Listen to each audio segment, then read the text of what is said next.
Game devs. Here at Heroic Labs, we know that great gameplay is what players love, but integrating metagame features like challenges, progression, and rewards is crucial for retention and monetization. But coding them is a tedious and time-consuming process.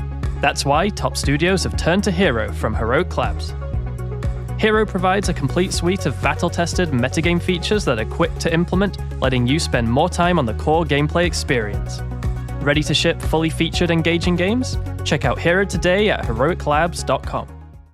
Attention app and game developers. Are you ready to unlock the secrets behind the world's top-performing apps and games?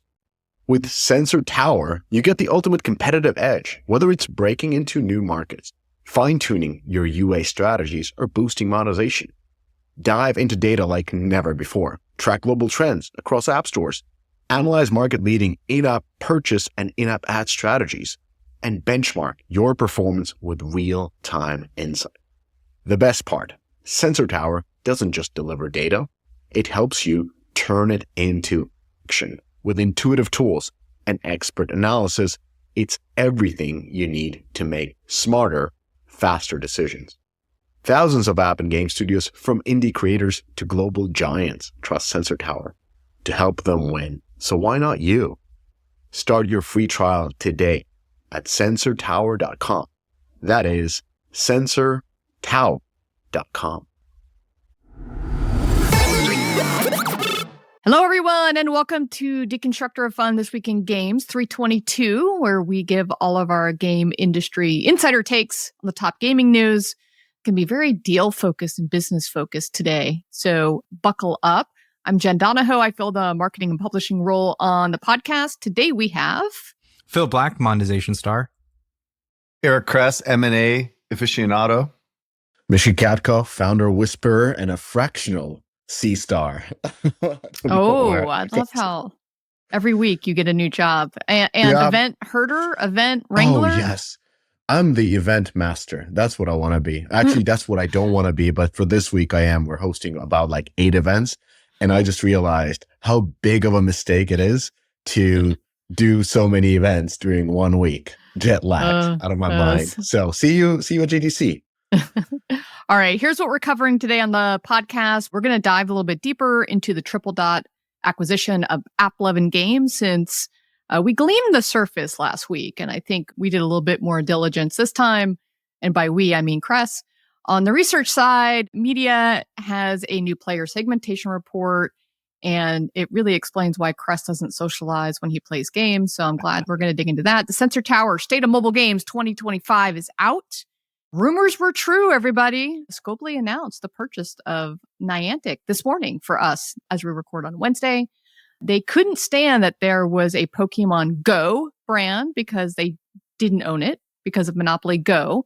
So expect to see an exclamation point on Pokémon Go soon. Brand marketers for the win.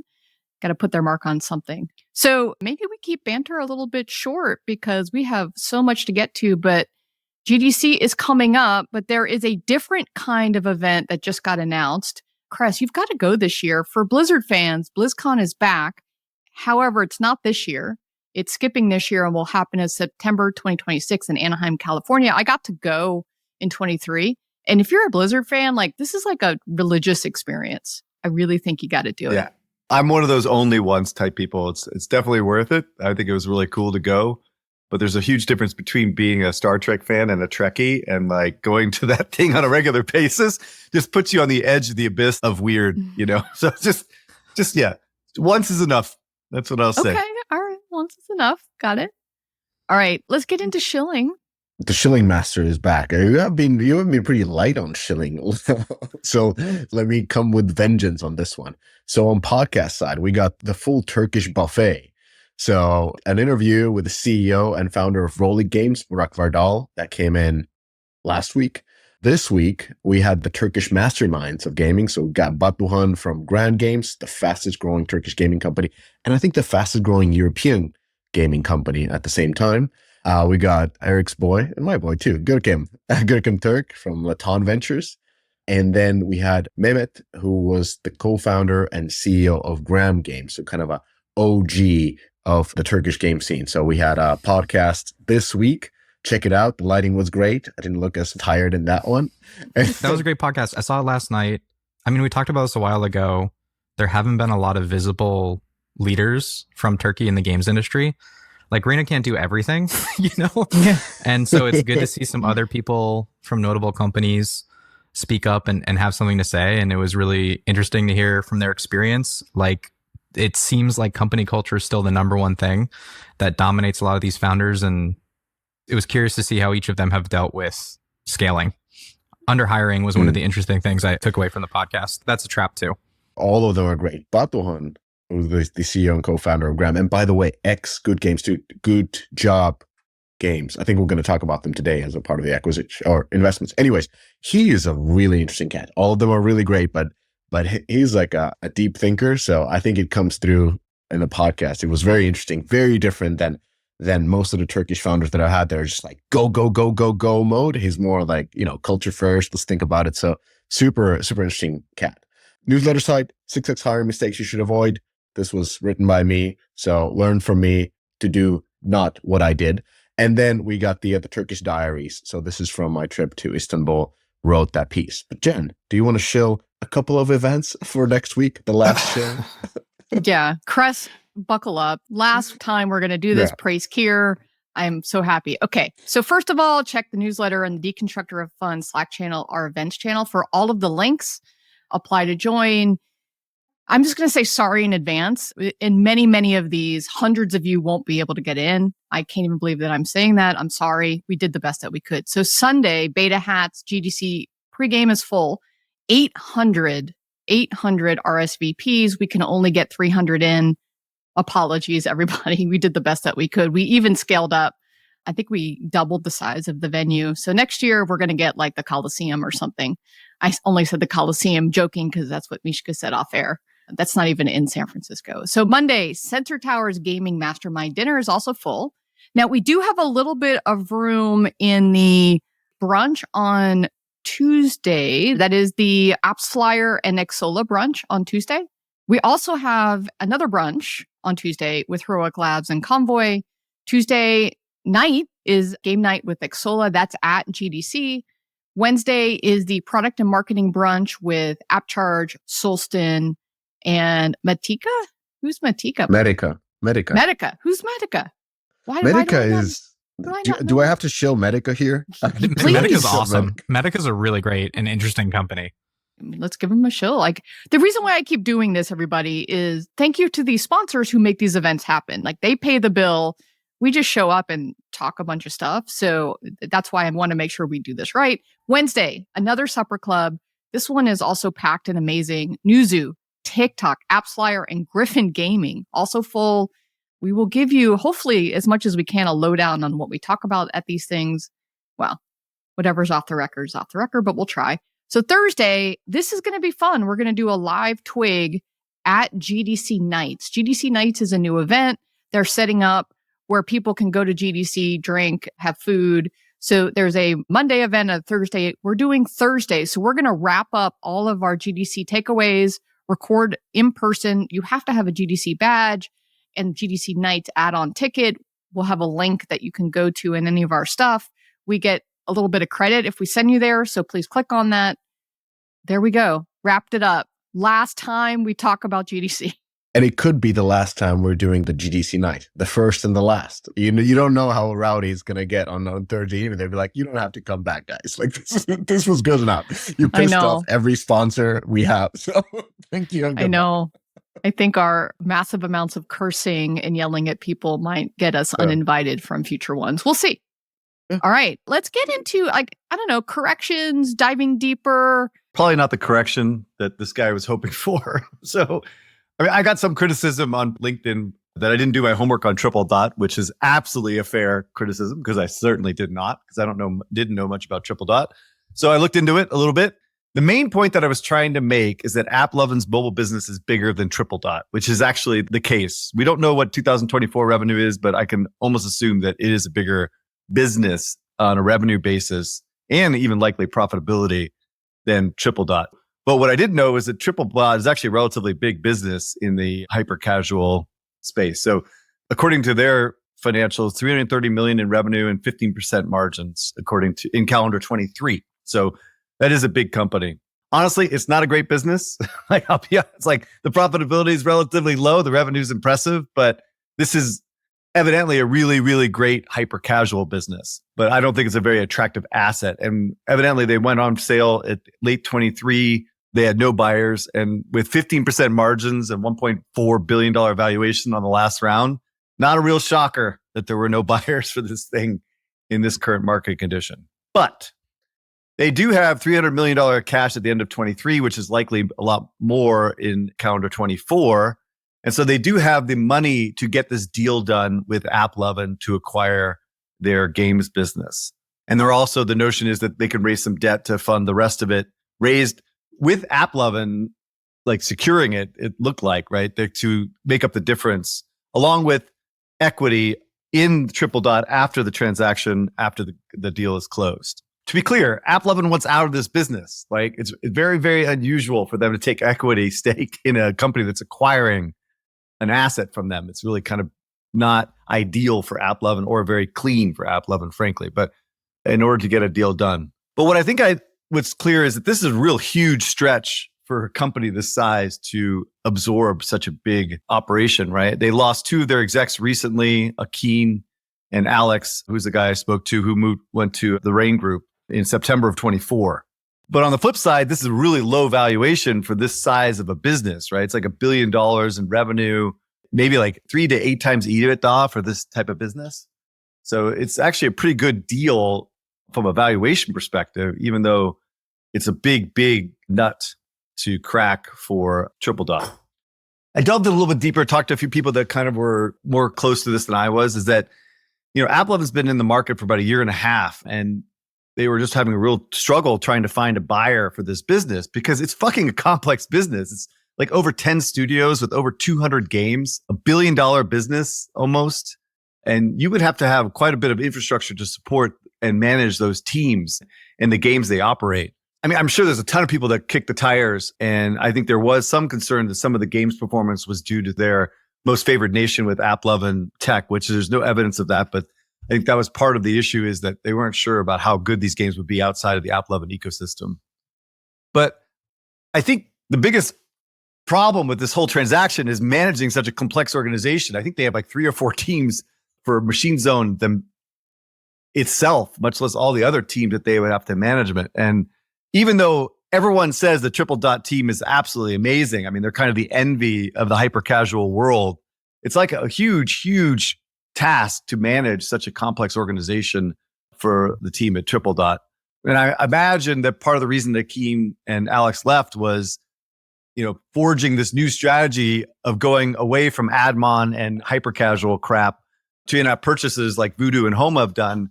Maybe that was clearly too much for them to handle. They were not along for that pivot, but after failing to sell last year.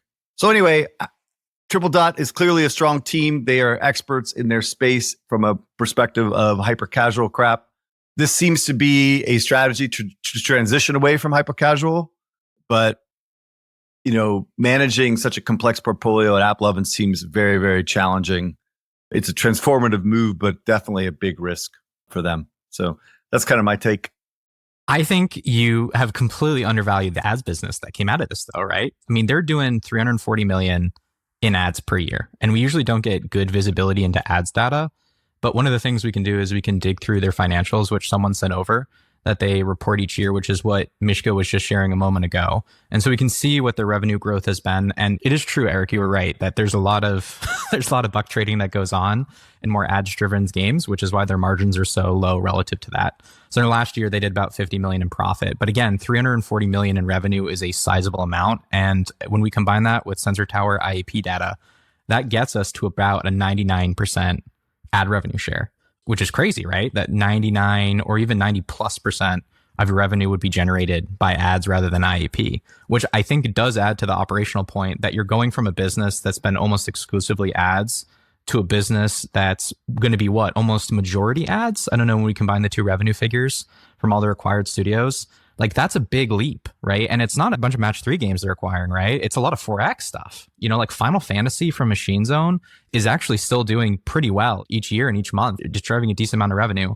It takes a lot of tribal knowledge to be able to execute against, for instance, managing 4X. And so if they're going to go in and just like cut headcount, I think there's a lot of operational risk for some of these games that have these lineages. So I'm curious to see how they'll figure out managing all the headcount, integrating things, because I would assume, Eric, that's the first thing they do, right? They're going to cut down costs and consolidate things after acquisition.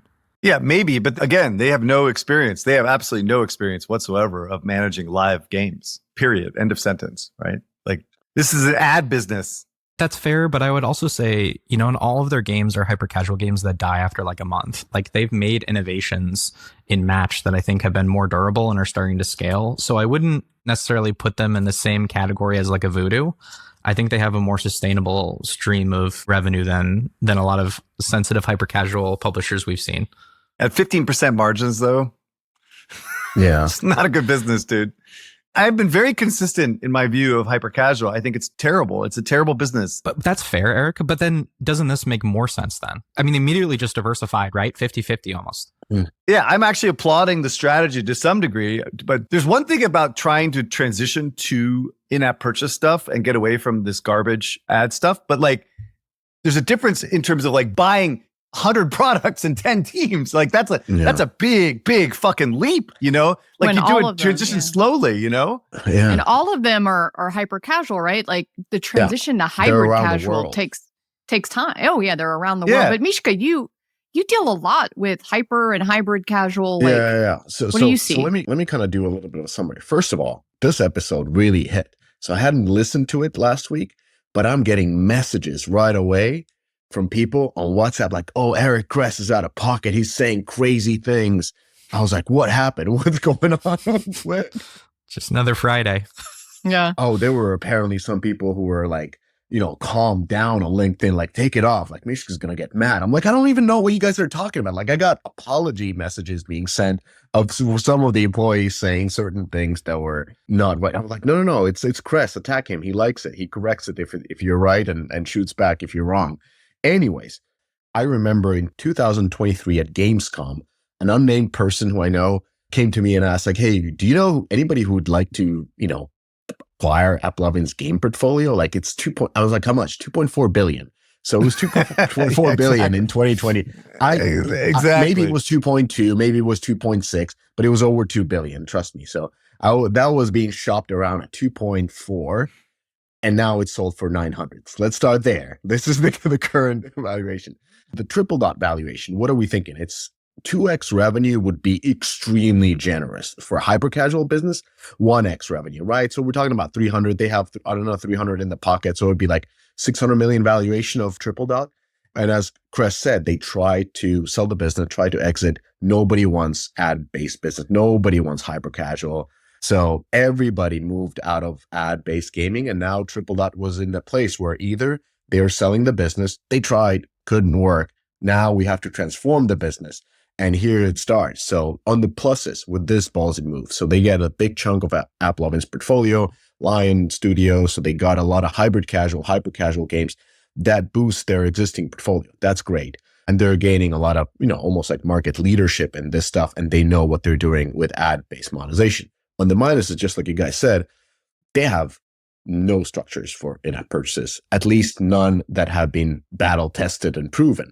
So, you know, they need game economist help, right? They need all kind of help. They need to get into a whole different business, and they're doing this overnight versus the Voodoos, the Rolex, the Homas. All of them have been building towards this for a long time.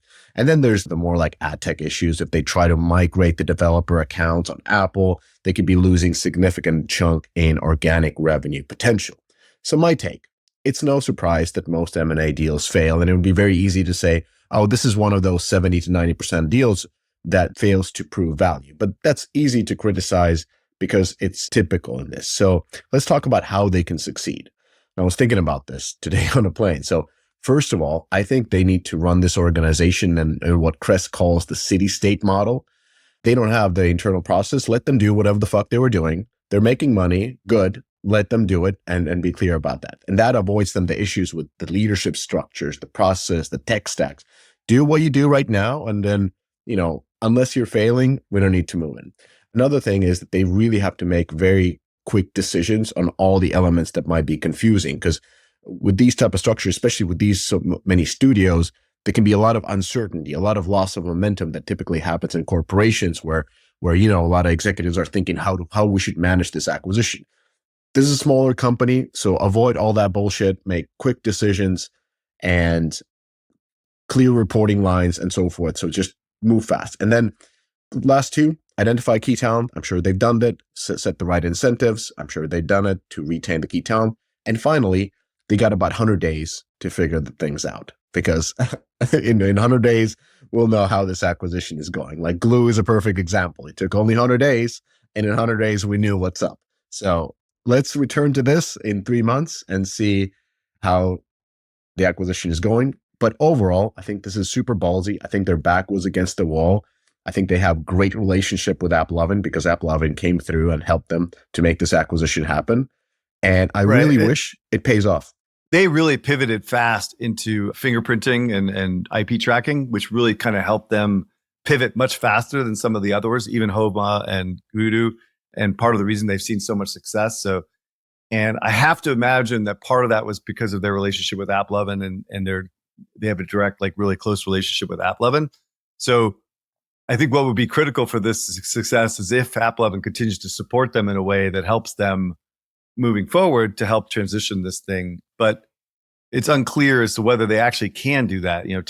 They can't treat them really as favored nation type thing. So yeah, I think this is going to be a big challenge for them. But, we'll see. Like, I don't think they had any choice, really. Like, I think this is like kind of a move they had to make. And the execs that weren't on board just left, but like now it's up to them. I think they have like 500-600 people or something. So it's like not a lot of people to manage this business. So anyway, and if there's anything I got wrong, correct me. I don't care. The guy pulled the LinkedIn post. I don't care. Keep the LinkedIn post there. I don't care. You can criticize me all you want. I saw the LinkedIn post being pulled, and I said, no, don't do that. Don't. And especially there's no retribution from us. Like, come on. Well, no, believe me, there is retribution. There is retribution. Oh yeah, of course. We're going to be called out publicly if you're wrong, and you're going to be called names in a nice way. Someone's going to punch me at GDC. That's why I need to hire a security for all of our events. But we call balls and strikes. And that's a very American term to say, we try to represent both sides on these topics. And if we're wrong, I think we're great about like calling out where we're wrong and going after people when they're not right. So I just to wrap this one up, I think that AppLovin and Adam are super smart for getting rid of that pesky game business so that they can increase their margins even more. Like what a cash machine that ad business is. It's holy crap. Okay, couple of reports to cover. I'm going to do these a little bit quickly. Midia Research has a new gamer segmentation report. Many companies do these. So it's always nice to see like what the newest folks say. So this is Qual and Quant, and it was tier 1 countries, Japan and Mexico was the data. It combined HD and mobile together, which I probably wouldn't recommend doing just because it is so different. And so take a look this with a little bit of grain of salt. And their big takeaway was 53% mainly play to relax and escape reality, while the other 47% play for a mix of creativity, competition, challenge, and socializing. I think this is a little bit of an apples and oranges comparison. I don't love to add escape to everything else because it's just so dominating that everything else just kind of blends together. But you can see a chart here that kind of talks about that and the different personas. The second chart they have is kind of interesting. It has another challenge though, but it reveals an inverse correlation between age and the two primary motivations for gaming that they call socializing and relaxation escaping. So basically what you see in the second chart is as the age group increases, the importance of socializing declines. So this is why we often talk about single player game experiences won't ever go away because you want, that kind of game to take a vacation in. Even younger folks who like socializing want to take a vacation and relax in some of the gameplay. This is why Cress loves to play, all his games by himself because he is antisocial. So that tracks that tracks a ton. So I think overall, I've seen a number of these. So Game Refinery does some, which is predominantly mobile. Quantric Foundry, I used in my past when I was at Riot. Obviously, friend of the pod, Stan from Beta Hat, does this in a bit more custom way. So you've got kind of your big segmentations that you can go out and buy, and then you work with them and you can apply it to your game, or you can have smaller boutique people do the segmentation for you. I usually recommend doing this in your genre or sub-genre and on the platform that you're doing. But that work is really expensive and time consuming. So, kudos to them for doing this work to give folks who don't have access to those kinds of resources something to kind of work from. So, Cress, did you have thoughts? Look, there's two thoughts here. One is easy, and the other one's a little bit more complicated. So the first one is that this seems to contradict the whole notion that social is everything in gaming, right? That even at 17%, that seems fucking low, right? For 16 to 19-year-olds, and 8% for the overall industry. I mean, that's almost like social is irrelevant, right? But that doesn't sit right with me at all. But nonetheless, it kind of reiterates my thought is that the single player games and games that are not social are actually still super viable in this industry. The second point is that this could either mean that people evolve their taste away from social as they get older, or the expectations for the younger crowd is that they will want more social games moving forward, right? So I've been asking that question to a lot of people about whether or not the notion of playing Roblox and playing UEFN and doing social events there is something that they will carry forward with their tastes as they get older.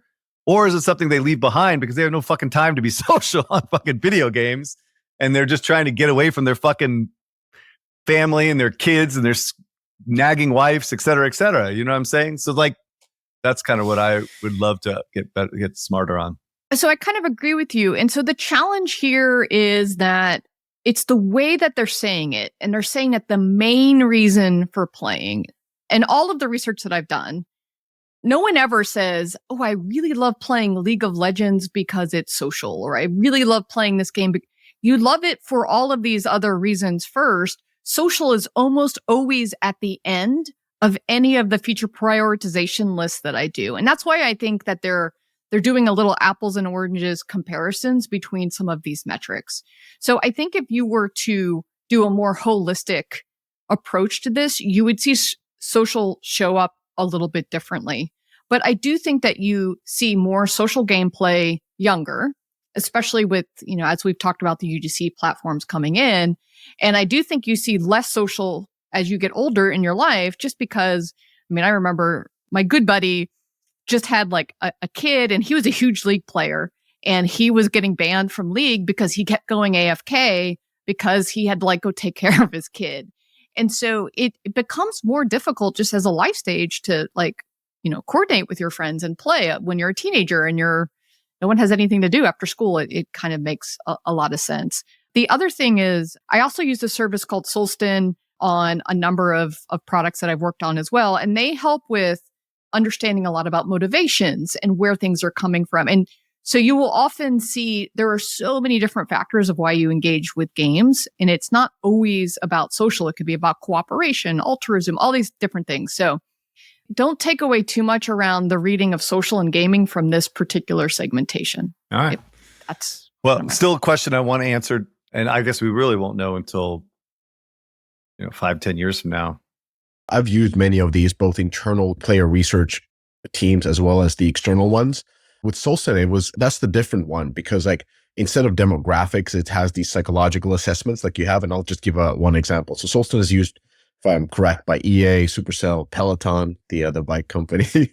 But there was one example that I always remember. They had the shooter game on that used Solstin, and there was a high value segment. So in the platform, basically, once you upload your data, you can see different motivations for different value segments. And so they had a smaller segment that had a relatively high LTV, actually highest one. And that segment really overvalued altruism over some other motivations. So the company changed the ads from the typical run and gun to the Saving Private Ryan that resonates with people who are high on altruism. And through that, they got the segment of altruistic type of players increased, and that increased the overall LTV. Now, these are not individual game changer. You put this in and you go from a failing product to multi-billion-dollar hit. But these are, again, elements that help you to optimize your game as well as understand your audience better and how to design and how to market it. I don't know. Sometimes this feels like astrology, like we're looking at tea leaves and we're like, oh, what does it say? Oh, they're altruistic. I don't know. I'm a little bit skeptical of this. Is it like behavioral economics? No, I would say this violates so many tenets. Like, let's look at how people act rather than what they say they have. I mean, you're relying on them to understand their own causal chain of logic, right? And if like, oh, I play this game because of social. Well, if I took it away, would you play it? You know, like you play Candy Crush, you know, you really want to beat hard levels, right? Like we know that has a really big effect. I would bet those are also the players that put relaxing up there. You know, was it a ranked choice survey, right? We don't know that. They say main reason, were they able to rank things? And remember, these responses are pre-populated by the survey taker. There's a little bit more nuance here, but to me, it's very hard to get a lot of actionability out of this.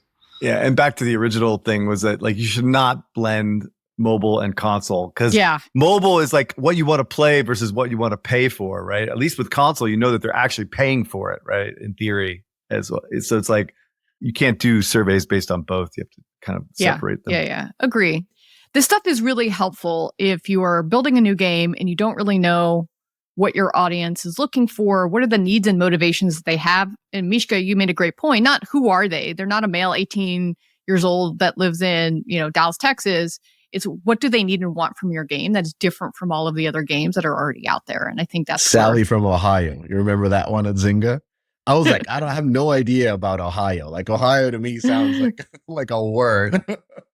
When I was on Farmville and Penfield and I were doing this research, we were working on Farmville 3 at the time, and it was going off and doing all these focus groups around the US at the time. And we were trying to understand the motivations of why people play Farmville. And so the persona that we had was a 65-year-old woman from Iowa. So yes, similar, but it was really interesting that on Farmville, escape was pretty high in the list of what people really wanted to do because these women tended to want to get away from their screaming kids and go into a game where the weather was beautiful. They could take care of their farm animals and then they could help other people. They wanted to go to other farms. They wanted to help out. And that altruism thing that you were talking about is very important, especially for a lot of female gamers. And Monopoly Go did a great job of hitting on that, as well as the fuck you part of it, which is I'm going to destroy your town, but I also kind of want to help my friends, right? Like it actually hits both. I just remember feeling that it was a very coastal city take on the on the coastal city. Yes, because we were all in San Francisco and they're like, exactly. It's Ohio. It's the middle, right? Like it's. She just has screaming kids in a truck. All right. The second report out is the Sensor Tower report. You did a first podcast with them. If you want to go back and check out episode 269 on February 12th, I think you were making fun of them for being like overly hyped. And I think you're going to do, Mishka, another deep dive into the report and go into the learnings. I'm going to trigger Phil right away. The headline was that mobile games revenue was up 4%.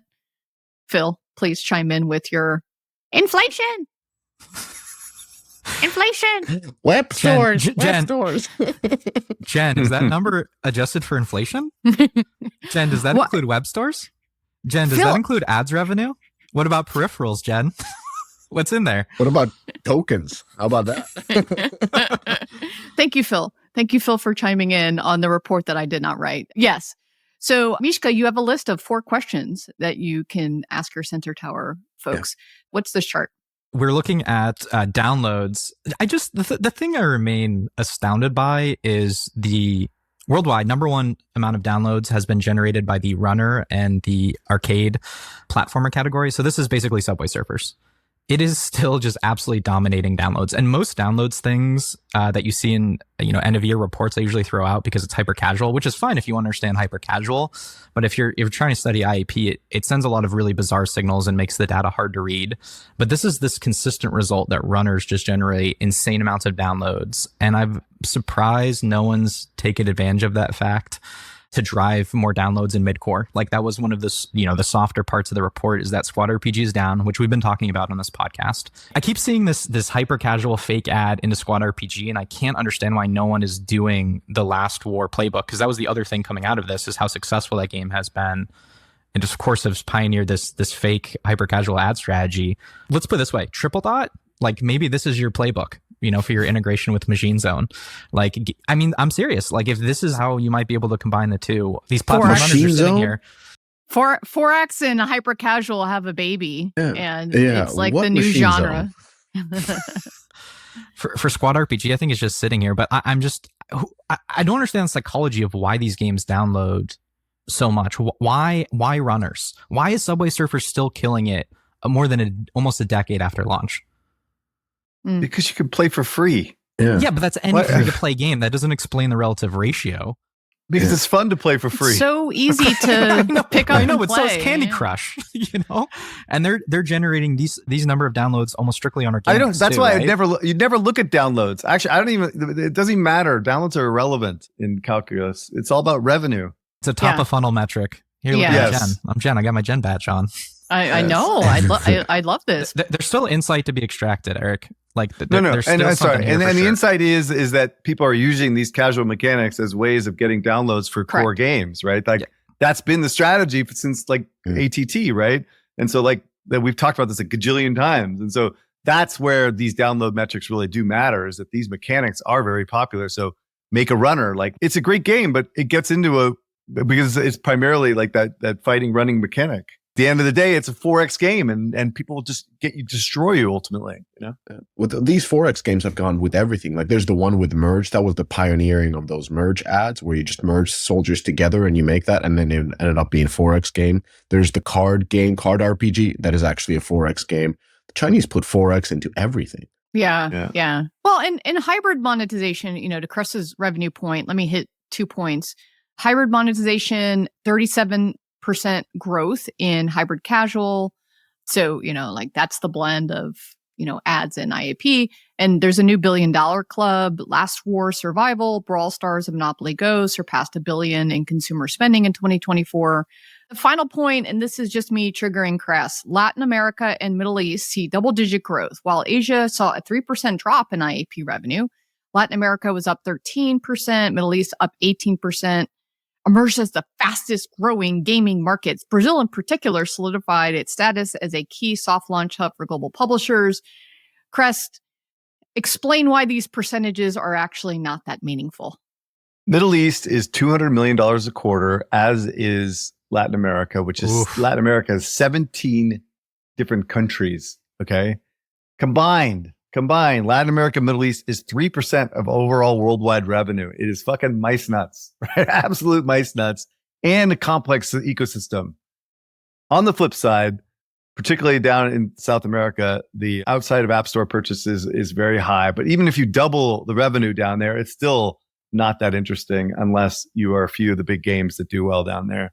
So yeah, buyer beware. It's not a strategy. Make it work in the West, North America and Europe, which are $5 billion a quarter, $7.7 billion in a quarter versus 400 million. So that's the market, guys. So, but not only that, like 4% growth year over year. Okay, yes, you adjust for inflation. That knocks it down a peg. Downloads are also down, which to me suggests like if web stores, I think have certainly plateaued. Like the games that have web stores now are the ones that are going to be. I think that well has been sufficiently searched, and it'll be what it is. Whenever there's a new regulation to the App Store, maybe that pushes up, but that rate is pretty stable. Ads, we still don't know, but it's hard for me to imagine ad revenue being up, but I'd love to be corrected on that or see if we can get any sort of data on that. But this is like a pretty sobering report, and all growth basically comes down to the United States. For the App Store to grow, this is basically what everything is dependent on, is the United States getting richer. And I gave a presentation earlier in the year where I tried to highlight this point.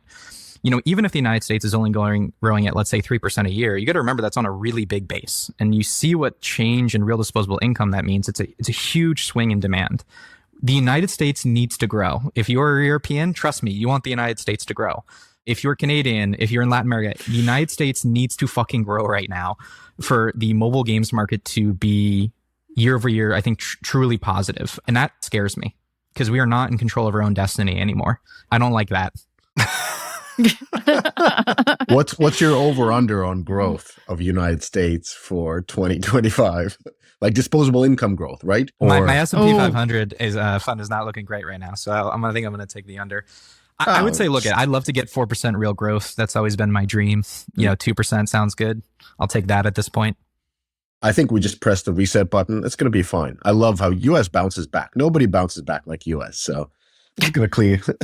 So overall, I'm positive on the long term, but I don't know about the short term. All right. Well, you're not watching the news then. All right. Let's move on to the Saudis. Go for it. Saudis are back.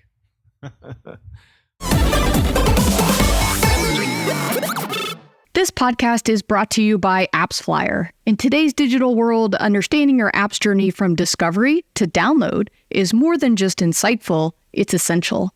Enter AppsFlyer, the leader in mobile attribution and marketing analytics that allows you to measure the full potential of your marketing efforts, making every ad dollar work smarter. With AppsFlyer, that's your new reality.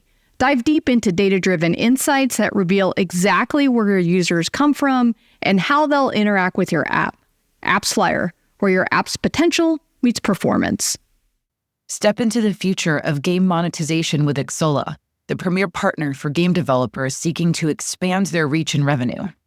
Xsolla provides a robust suite of tools designed to enhance user acquisition, manage subscriptions, and streamline payment solutions worldwide.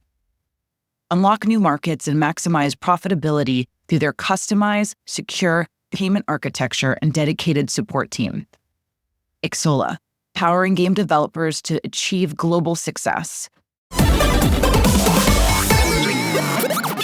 All right. So as we talked about before, Scopely has bought Niantic Games, which includes Pokémon Go, Monster Hunter Go, and Pikmin for 3.5 billion simoleons.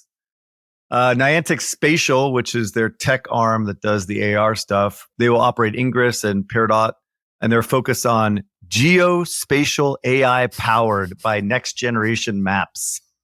Okay, whatever.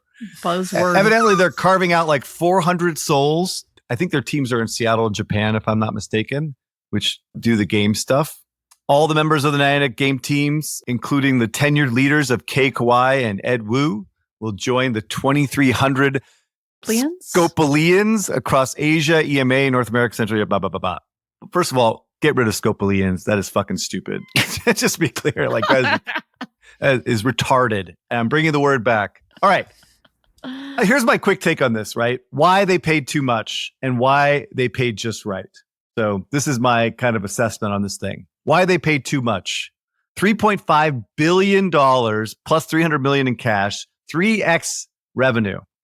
Okay, dude, we're not in fucking 2021 anymore. COVID is over, right? We're not paying this kind of multiple of revenues. Like, that's insane. That is an insane valuation just on the surface, right? Regardless of profitability, almost. Like, that's an insane valuation. Niantic has been trying to sell this thing for years with no takers. They did an absolutely massive riff last year to get more profitable. But I think the overall business with the text guys, the geospatial AI-powered next-generation map, they were not profitable. No one's going to buy a business for $3.5 billion. That's not profitable. That's insane, right? The other why they paid too much is Pokemon has a ton of games coming out right now, right? Not only on mobile, but TCG, but also the Switch. So there's a lot more competition on the Pokemon sphere than there has been in the past, which could cause some headwinds going forward. And the big thing here, and this is what I think they've gotten a lot of flack for on the message boards and such, is that if they fuck with monetization too much, they are going to piss off the Pokemon fans. So they can't go heavy-handed on this thing because these people will run for the door, you know? I mean, I think there's a big group that are insanely addicted to this game, but like at the end of the day, if they really mess with it too much, this could be a big problem for them. Why they paid just right. You know, $1 billion business like this is, right? With really low overhead. Assuming that the AR, whatever bullshit they're talking about, that's dead weight's gone, right? So like maybe it is a relatively profitable enterprise once they pull it out, right? In order to get this thing sold, I think they had to pull it out is kind of what this notion is. And so the numbers probably work from that perspective, assuming some growth. The golden cohort, the lunatics that have been playing this game since day one are some of the most stickiest customers out there. Like their MAU and DAU numbers are really, really insane. And the people spend insane amounts of money. So they just have to keep those people going and they'll be good, right, for a long time. I do think that Scopely probably can optimize this game with better live ops and also juice user acquisition potentially, right, to get more people in. similar to what they did with Marvel Strike Force. But I think also with Marvel Strike Force, they pushed a little bit too hard. So they can't do that. Dude. And the other big thing is this is fucking Pokemon, dude. The Saudis own Pokemon. Like how, in what world is that even possible? That I would see the day in which Saudi Arabia Prince Mohammed owns Pokemon. That is nuts. That is absolutely nuts. Everyone knows what happened 3 years ago, right? But anyway, I don't want to get political, but this is crazy, like crazy, right? So, and the other big thing, and they said this in their press release, is that this really does put Scopely at a different level, dude. They're like the only company outside of Tencent that has 2 games in the top 10, top 15, you know? This is like a big, big thing for them as a company. So, in my opinion, it's overall great acquisition, right? Niantic shareholders finally get an exit from this thing. And as we said last week, not a great exit, like all things said, particularly for the later shareholders, but a big payday for the founders and my friend Quigley, who continues to push prize picks to my 15-year-old. I'm sure he got paid quite well. Good job, Quigley. And my guess, if I was a betting man, Mr. Rob Ricca from Scopely is out in Paris the next week or so. We'll see what happens, right? Oh, they're on a buying spree with the French. There we go. Dude, unleash the hounds. Oh, what's happening in Paris? Are you thinking hybrid casual or are you thinking hardcore? All I know is the same company, they are rioting in the streets. They are like, because of miscommunication. There's just a notification today about this. They work so little, and yet now they're still on the streets, like protesting what's going on in the company. So we'll see. We'll see. As someone who doesn't follow French employment practices, so you have to do a little about? work. You have to do a little work and figure it out. You don't have RTL running on the background all the time? No, sorry. I didn't know that. Last point I want to make. This is an acquisition only Scopely can do. And I've said this on the podcast before. What I think makes Scopely uniquely positioned is that they don't give a shit about profitability. They're part of a big conglomerate that's owned by the Saudis. They're not fucking public, right? So they have the flexibility of absorbing these type of things and making them work on their behalf. If it doesn't work, it's just going to get buried anyway, right? Like, you know what I'm saying? So like they have, like a publicly traded company could not do this, right? This is like the lunacy that was EA buying Glue or Take-Two buying Zynga, right? Oh, yeah. Which is absolute disasters of epic proportions, right? This is the type of acquisition that could result in the same thing. And it's too much of a risk for the publicly traded companies. So there are not a lot of buyers for these type of assets, but this makes a lot of sense for Scopely. That makes 3x revenue multiple is not of this day. Like when you talk to bankers, they're like, if you're really good, you get 2x. Like 2x, it's like, wow. Yeah. Clarion was at this 1x. Scale too. Like at this scale, Clarion it's crazy. was 1x. You remember, guys? Clarion with same size of a game, $1 billion a year, probably better profitability, better suits, by the way, Scopely's portfolio. They're like, no. And that was primarily one game, right? Like you can't make the analogy with the AppLovin stuff because it's too much crap. But like the single product type games, that's big a great comp. IP. You know, like I would have said Raid Shadow Legends would have fit Scopely's portfolio much better than this tchotchke Pokemon game. No, I don't know. Okay, No, by the way, I'm going back to what I said last week, is that this is a huge feather in the Saudis' cap of owning something like a Pokemon. Like this is like the big, like peacocking, like let's put this on the mantle type thing.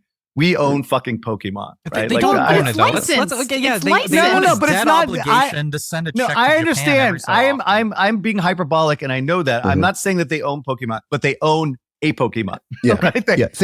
Gotta catch them all. They caught the big one, right? The $1 billion one. All right.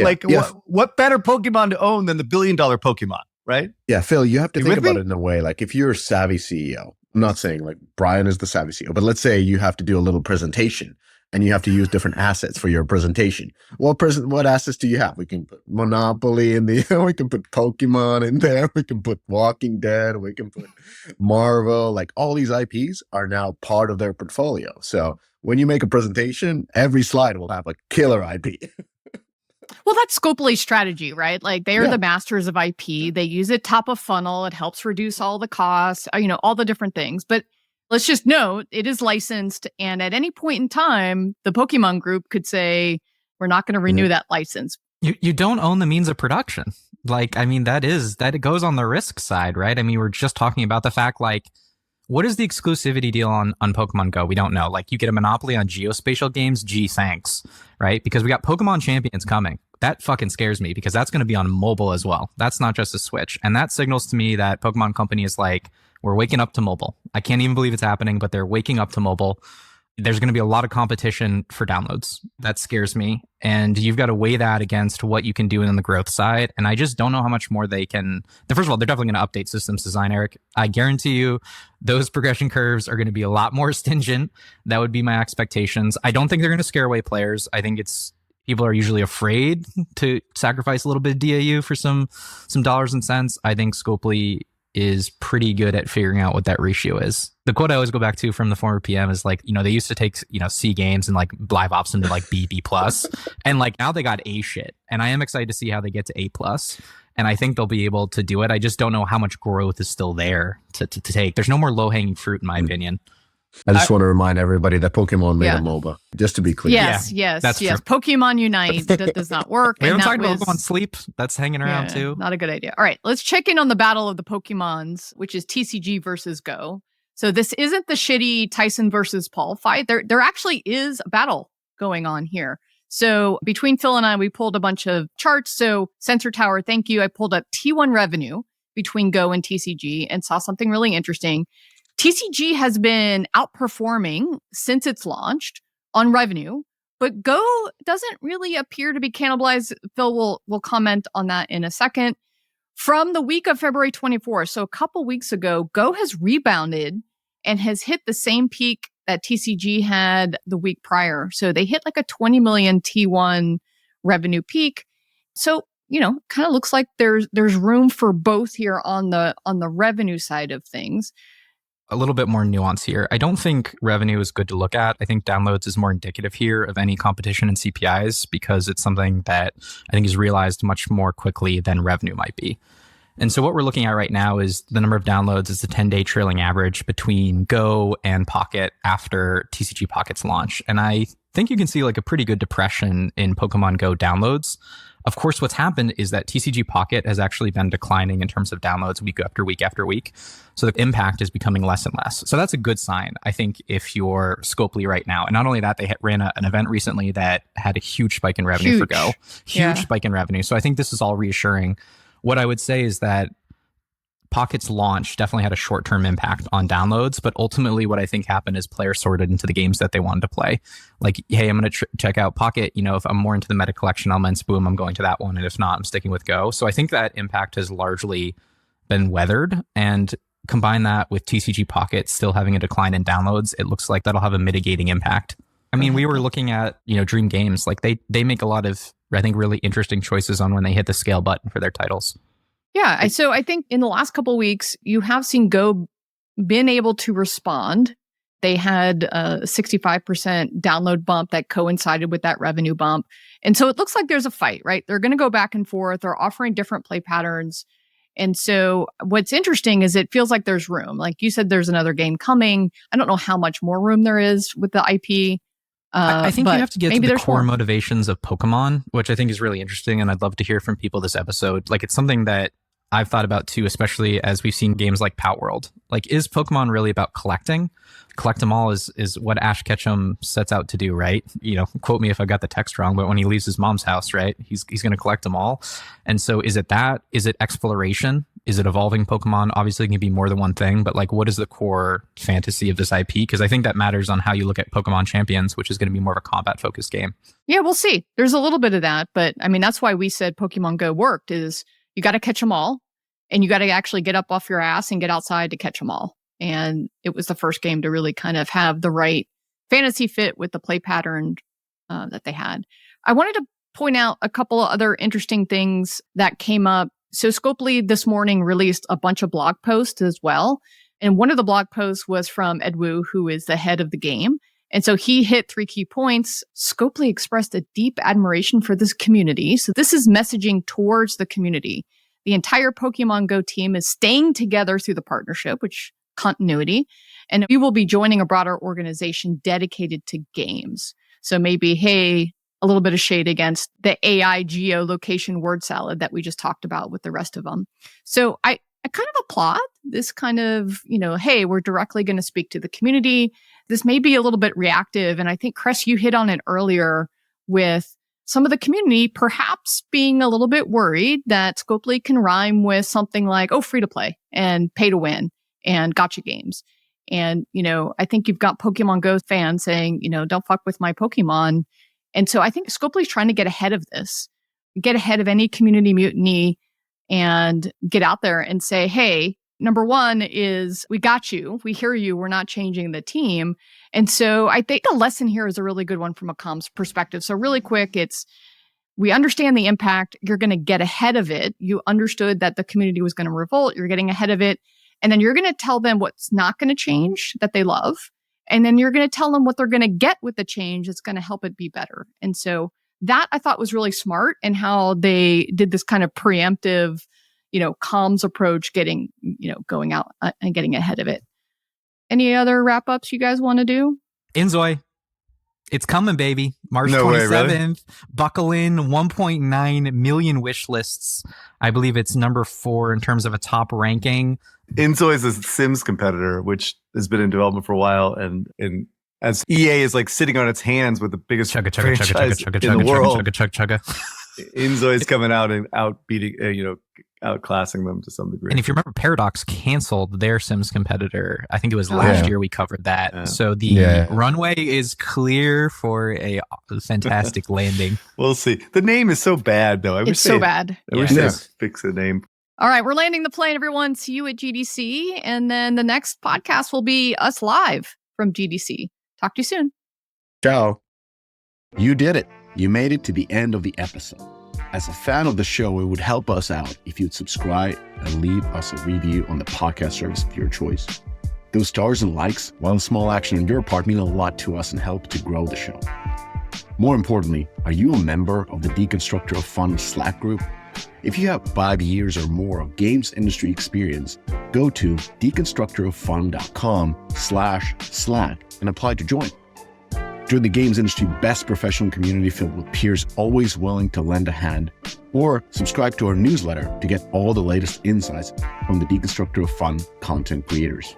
Thanks for listening.